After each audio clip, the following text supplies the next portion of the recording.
এক মুহূর্ত আগে তারা ছিল, কিন্তু পরের মুহূর্তেই কি এমন হলো যাতে তারা হঠাৎ ম্যাজিকের মতো ভ্যানিশ হয়ে গেল? রেখে গেল শুধু প্রশ্ন, কোথায়, কিভাবে, কেন? আজ আমরা আলোচনা করব ভারতবর্ষের 3টি অন্তর্ধান বা ডিসঅ্যাপিয়ারেন্সের ব্যাপারে, যেগুলো এতটাই অবিশ্বাস্য যে এর পিছনে কোনো সাধারণ যুক্তি আজ পর্যন্ত খুঁজে পাওয়া যায়নি। তাহলে চলো, লেটস স্টার্ট টুডেজ জার্নি।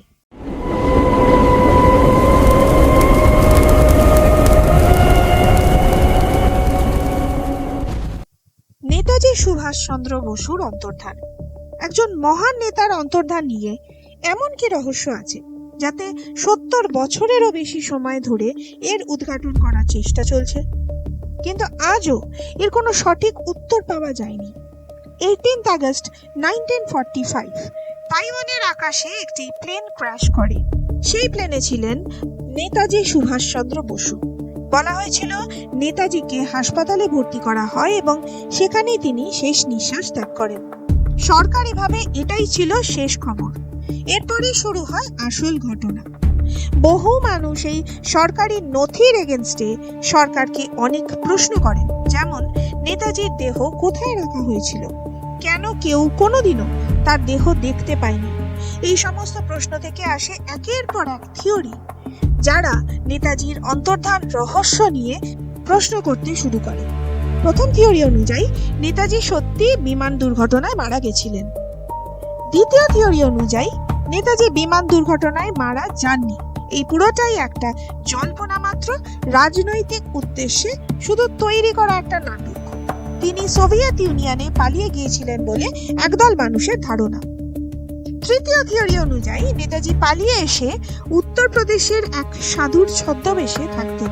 অনেকেই মনে করেন যে এই গুমনামি বাবাই ছিলেন আসল নেতাজি সুভাষচন্দ্র বসু, কারণ তার ঘরে বেশ কিছু জিনিস পাওয়া গেছিল যেগুলো নেতাজির সাথে সম্পর্কিত ছিল। এছাড়াও তার চেহারা, আচরণগুলো, এগুলো হুবহু মিলে যেত নেতাজির সাথে। কিন্তু গুমনামি বাবাই যে ছিলেন নেতাজি সুভাষচন্দ্র বসু, এর কোনো পোক্ত প্রমাণ কিন্তু পাওয়া যায়নি। বছরের পর বছর বিভিন্ন কমিশন এবং বিভিন্ন মানুষদের সাক্ষী, বিভিন্ন তথ্য ঘাটার পরও এই রহস্যভেদ করা যায়নি যে নেতাজি যদি বিমান দুর্ঘটনায় মারা না যান, তাহলে বাকি জীবনটা তিনি কোথায় এবং কিভাবে কাটিয়েছিলেন। যেটাই এই মহান মানুষটির শেষ পরিণতি হোক না কেন, নেতাজি সুভাষচন্দ্র বসু আজও প্রতিটি ভারতবাসীর রক্তের সঙ্গে মিশে আছেন আর সব সময় থাকবেন। নাজিব আহমেদ একজন এমএসসি বায়োটেকনোলজি স্টুডেন্ট ছিল জেএনইউতে। 15 অক্টোবর 2016-এ জেএনইউ এর হোস্টেল মাহি মান্ডাবির রুম নাম্বার 106 থেকে এই নাজিব আহমেদ একদম গায়েব হয়ে যায়। না কোনো সিসিটিভি ফুটেজ, না অন্য কোনো প্রমাণ। এর ঠিক আগের দিন 14 অক্টোবর 2016-এ রাতে ইউনিভার্সিটির ইলেকশনের ব্যাপারে কিছু ছেলে নাজিবের দরজায় নক করে এবং কিছুক্ষণ পরেই নাজিবের বন্ধুর কাছে একটা কল যায় যে ওই পলিটিক্যাল পার্টির ছেলেগুলো নাকি নাজিবকে মারছে। নাজিবকে বাঁচাতে এসে আশেপাশের কয়েকজন ছেলেও কিন্তু আহত হয়ে যায়। এরপর নাজিবকে সাফদারজাং হসপিটালে নিয়ে যাওয়া হয়। সেখানে গিয়ে কিন্তু নাজিব কোনো ট্রিটমেন্ট নিতে চায় না এবং মায়ের সাথে দেখা করতে চায়। নাজিব নাকি বারবারই হসপিটালে বলেছিল যে ও একটা খুব বড় ভুল করে ফেলেছে। কি ভুল, কি বৃত্তান্ত, সেটা কিন্তু নাজিব কাউকে বলেনি। নাজিবের কিছু বন্ধু তার মাকে ফোন করে হাসপাতালে আসতে বলে। নাজিবের মা এসে ওর বন্ধুদের বলে যে ওর কিছু অসুখ আছে ছোটবেলা থেকে, যার জন্য ও প্রতিদিন কিছু ওষুধ খায়। যাই হোক, নাজিব কিন্তু হসপিটাল থেকে আবার হোস্টেলে ফিরে আসে। নাজিবের বন্ধুদের মতে সেদিন কিছু একটা চিন্তায় নাজিব রাতে ঘুমাতে পারেনি। এরপর 15 অক্টোবর নাজিবকে আর ওর ঘরে খুঁজে পাওয়া যায় না। অনুমান করা হয় যে ভোর রাতে নাজিব হোস্টেল থেকে বেরিয়ে গেছে। এরপর ঘটনাটি পুলিশ পর্যন্ত পৌঁছায়। জেএনইউ এর ছাত্র সংসদের মোহিত পান্ডে বলে একজন নাজিবের নিরুদ্দেশ হওয়ার পিছনে ওই পলিটিক্যাল পার্টির ছেলেগুলিকে দায়ী করে। নাজিবকে এয়ারপোর্ট, রেলওয়ে স্টেশন এবং প্রায় সারা দিল্লি জুড়ে খুঁজে বেড়ানো হয়, কিন্তু একটা ট্রেসও পাওয়া যায় না। এরপর এই কেসটা সিবিআই এর কাছে যায়। সিবিআই একজন অটোওয়ালার খোঁজ পায় যে নাজিবকে জামিয়ানগর বলে একটা জায়গায় ছেড়ে দিয়েছিল। সেটাই শেষবার যখন নাজিবকে কেউ দেখেছিল।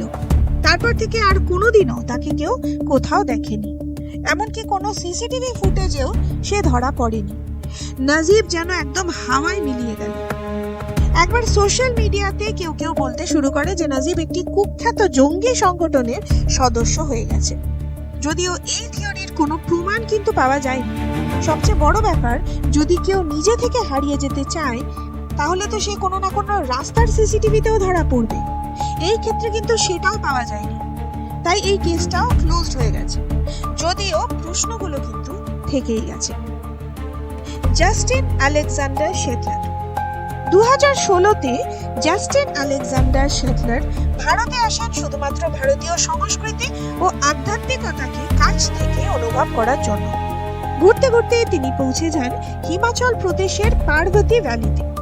জাস্টিন বুঝতেই পারেননি যে এই সফরটা তার জীবনের সবচেয়ে ভয়ঙ্কর ও রহস্যময় সফর হয়ে উঠতে চলেছে। কুল্লু জেলায় অবস্থিত এই পার্বতী ভ্যালিতে বহু মানুষ ট্রেকিং করতে বা প্রাকৃতিক শোভা উপভোগ করতে আসে। এখানেই জাস্টিনের দেখা হয় একজন সাধুর সাথে, যাকে সবাই বাবা বালকনাথ বলে ডাকত। জাস্টিন এই সাধু বাবার সাথে কিছুদিন কাটায়। এই সময় এদের মধ্যে বিভিন্ন রকম আধ্যাত্মিক ব্যাপার নিয়ে আলোচনা শুরু হয়। একটি গুহায় ধ্যান করতে যেত এই সাধু বাবা এবং জাস্টিন। জাস্টিনের উদ্দেশ্য ছিল ধীরে ধীরে মানতালাই লেকের দিকে এগোনোর। 2016 সালের 27 অগস্ট রওনা দেবে বলে জাস্টিন ঠিক করে ফেলেছিল। সাধু বাবা বালকনাথ তাকে রাস্তাটা দেখিয়ে দেবে, এটাই ঠিক ছিল। রওনা দেওয়ার পর থেকে জাস্টিন যত ভিতরের দিকে যেতে শুরু করলো, ততই তার সাথে বাইরের পৃথিবীর যোগাযোগ ছিন্ন হয়ে যায়, কারণ রাস্তাটা ছিল ভীষণই দুর্গম এবং কঠিন। কোনো ইন্টারনেট কানেকশন সেখানে পাওয়া যাচ্ছিল না। এরপর বহুদিন পেরিয়ে যায়। জাস্টিনের এক বন্ধু খেয়াল করে যে জাস্টিন কখনোই এতদিনের জন্য তার সঙ্গে যোগাযোগ ছিন্ন করে না, বা যেখানে আছে তার ছবি বা কোনো আপডেট পাঠায় না। এরপর মিসিং রিপোর্ট করা হয় এবং পুলিশ, বিভিন্ন অর্গানাইজেশন থেকে রেস্কিউ টিম জাস্টিনকে খুঁজতে শুরু করে, কিন্তু জাস্টিনকে কোথাও খুঁজে পাওয়া যায় না। এবার ধীরে ধীরে রহস্য ঘনীভূত হয়। জাস্টিনের মা যখন পুলিশের সঙ্গে ইনভেস্টিগেট করছিলেন, তখন জানা যায় যে জাস্টিনকে শেষবারের মতো সত্যনারায়ণ গিরি নামের এক সাধু এবং একজন পুলিশ সাথে দেখা গেছিল। পুলিশ এই সাধুর খোঁজ পায় এবং জিজ্ঞাসাবাদ শুরু করে, কিন্তু এরপর এমন একটা ঘটনা ঘটে যেটা এই কেসটার মোড়টাই পুরো ঘুরিয়ে দেয়। এই সত্যনারায়ণ গিরি জেলের মধ্যে গলায় নিজের ধুতি পেঁচিয়ে নিজের প্রাণ নিয়ে নেয়। এই একটি মাত্র জায়গা ছিল যেখান থেকে জাস্টিনের খবর পাওয়া যেত, এখন সেই রাস্তাটাও বন্ধ হয়ে গেল। এরপর জাস্টিনের হারিয়ে যাওয়া নিয়ে বিভিন্ন রিসার্চ শুরু হয় এবং সামনে আসে বিভিন্ন রকমের থিওরি। প্রথম থিওরি অনুযায়ী জাস্টিন কোনো দুর্ঘটনার শিকার হয়েছিল, কারণ পার্বতী ভ্যালির এই রাস্তাটা খুবই দুর্গম একটা রাস্তা ছিল। দ্বিতীয় থিওরি অনুযায়ী জাস্টিন হয়তো রাস্তা হারিয়ে ফেলেছে এবং এইখান থেকে বেরোতে পারেনি। কেউ কেউ আবার কোনো অপরাধমূলক ষড়যন্ত্র বা ভৌতিক কারণের কথাও কিন্তু বলেছে। দুঃখের বিষয়, এই থিওরিগুলোর কোনোটারই কোনো প্রমাণ পাওয়া যায়নি। আজও জাস্টিন আলেকজান্ডার শেটলারের নিখোঁজ হওয়ার রহস্য কিন্তু অমীমাংসিত। এই ছিল ভারতবর্ষের 3টি নিখোঁজ হয়ে যাওয়ার অদ্ভুত এবং অমীমাংসিত ঘটনা। এরকম আরো অজানা রহস্য জানতে মিস্ট্রি বক্সকে সাবস্ক্রাইব করে রাখো, কারণ এর পরের ভিডিওতে আসতে চলেছে এমন কিছু যেটা তোমার কল্পনারও বাইরে। আজকের মতো গুড নাইট, ভালো থেকো, সাথে থেকো আর স্টে কিউরিয়াস।